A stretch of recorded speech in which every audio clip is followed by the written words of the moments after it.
eu sou a professora Joênia e nesta aula falaremos sobre os geradores e os receptores. Os geradores têm a função de transformar outras modalidades de energia em energia elétrica, gerando uma tensão entre seus polos. Vamos ver alguns exemplos de geradores. As pilhas e as baterias transformam a energia química em energia elétrica por meio de reações químicas. A bateria solar transforma a energia luminosa em energia elétrica por meio de células fotovoltaicas. O dínamo transforma a energia mecânica em energia elétrica por meio de ímã e bobina. O gerador de gasolina transforma a energia química em energia mecânica, que depois é transformada em energia elétrica. Em uma usina nuclear, o gerador transforma a energia atômica em energia elétrica. A tensão total gerada por um gerador é denominada força eletromotriz, representada pela letra grega epsilon. A força eletromotriz é a relação entre o trabalho realizado para transportar uma carga de um polo a outro de um gerador. A força eletromotriz no Sistema Internacional de Unidades é dada por volt. 1 volt é igual a 1 joule por coulomb. Essa figura representa um gerador e seus elementos. A e B são os terminais do gerador. A barra menor é o polo negativo, onde temos um menor potencial elétrico. A barra maior é o polo positivo, onde se tem o maior potencial elétrico. O epsilon é a força eletromotriz. R em minúsculo é a resistência interna.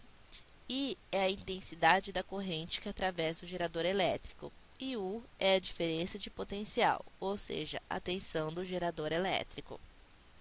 Em um gerador real, aquele em que a resistência interna não é desprezível, a tensão fornecida para os terminais será igual à força eletromotriz menos a tensão da resistência interna. Essa expressão é o que chamamos de equação do gerador, no caso de um gerador real. No caso de um gerador ideal, o gerador não apresenta nenhuma resistência interna, então a tensão que é fornecida a um circuito externo é igual à força eletromotriz. Temos aqui a representação da curva característica de um gerador. Podemos perceber que a equação do gerador é uma função do primeiro grau, portanto, o gráfico é uma reta decrescente. Analisando o gráfico, podemos notar que o ponto de intersecção da reta com o eixo das ordenadas U possui abscissa nula, ou seja, a intensidade da corrente é igual a zero. Portanto, a tensão é igual à força eletromotriz. Nesse caso, não temos corrente elétrica passando pelo gerador, então o gerador não está ligado. Agora, no ponto de intersecção da reta com o eixo das abscissas I, possui ordenada nula, ou seja, a tensão é igual a zero. E a intensidade da corrente é denominada corrente de curto-circuito. Neste caso, a corrente não tem resistência em seu trajeto e é chamada de curto-circuito. Esse é o valor máximo de corrente que o gerador pode suportar. Como a tensão é igual a zero e a corrente é de curto-circuito, substituindo esses valores na equação do gerador e arrumando matematicamente essa equação, temos a seguinte equação. A corrente de curto-circuito é igual ao valor da força eletromotriz dividido pelo valor da resistência interna. O rendimento de um gerador é obtido pela razão entre a potência útil fornecida ao circuito elétrico e a potência total gerada. Sabemos que a potência útil é dada pela tensão vezes a intensidade da corrente, e a potência total é dada pela força eletromotriz vezes a intensidade da corrente elétrica. Eliminando I da equação, temos que o rendimento do gerador é igual à razão entre a tensão estabelecida nos terminais do circuito e a força eletromotriz. Vamos falar agora sobre os receptores, que são aparelhos que transformam a energia elétrica em outros tipos de energia, exceto a energia térmica. Veja o seguinte quadro com alguns exemplos de receptores. O motor elétrico transforma a energia elétrica em mecânica, como por exemplo o liquidificador. O alto-falante transforma a energia elétrica em sonora, como por exemplo o rádio. Os carregadores transformam a energia elétrica em química, como por exemplo os carregadores de pilhas e baterias. O ímã eletromagnético transforma a energia elétrica em magnética, como por exemplo o disco rígido do computador. O tubo de raios catódicos transforma a energia elétrica em luminosa, como por exemplo em televisores. As cargas elétricas, ao passar por um receptor, perdem a energia elétrica que é transformada em outro tipo de energia, ou seja, dizemos que elas realizam trabalho. Observe que os geradores que fornecem energia às cargas elétricas e nos receptores as cargas fornecem energia ao dispositivo. Esse comportamento inverso entre geradores e receptores que levou à definição da força contra-eletromotriz, que representa a quantidade de energia elétrica transformada por unidade de carga que passa pelo receptor. Essa grandeza também tem a unidade em volts. Nos receptores também existe uma resistência interna, e a corrente elétrica, ao atravessá-los, dissipa calor. A força eletromotriz nos geradores e a força contra-eletromotriz dos receptores têm em geral sinal contrário. No receptor, o sentido da corrente é do polo positivo, de maior potencial, para o negativo, de menor potencial. Em um receptor real, aquele em que a resistência interna não é desprezível, a tensão fornecida nos terminais será igual à força contra-eletromotriz mais a tensão da resistência interna. Essa expressão é o que chamamos de equação do receptor. Temos aqui a representação da curva característica de um receptor. Podemos perceber que a equação do receptor é uma função de primeiro grau.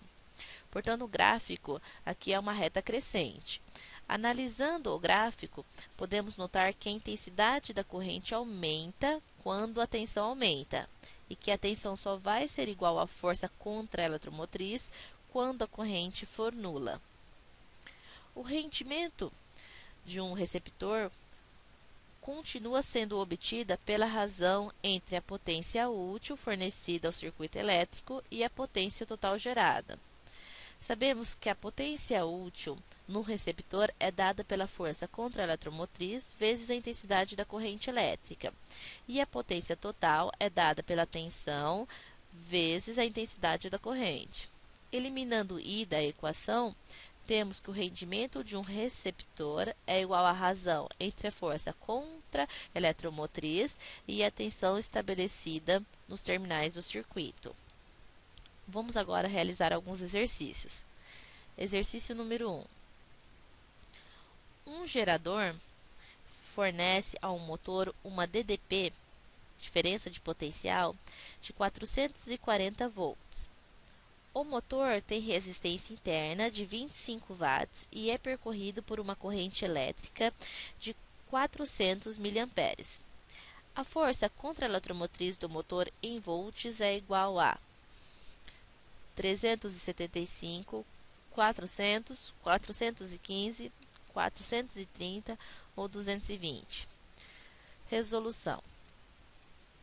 O exercício diz que um gerador fornece ao motor uma DDP de 440 volts e o motor tem uma resistência interna de 25 watts e é percorrido por uma corrente elétrica de 400 mA, que devemos transformar em amperes. Para isso, multiplicamos por 10 elevado a menos 3 amperes. Então, temos uma corrente de 0,4 amperes. Para sabermos o valor da força contra-eletromotriz do motor em volts, devemos utilizar a equação do receptor. substituindo todos os valores dados. Então, temos 400 igual a força contra a eletromotriz mais 25 vezes 0,4. Então, 400 é igual a força contra a eletromotriz mais 10. Portanto, a força contra a eletromotriz é igual a 400 menos 10, tendo 430 volts. Alternativa D. Exercício número 2.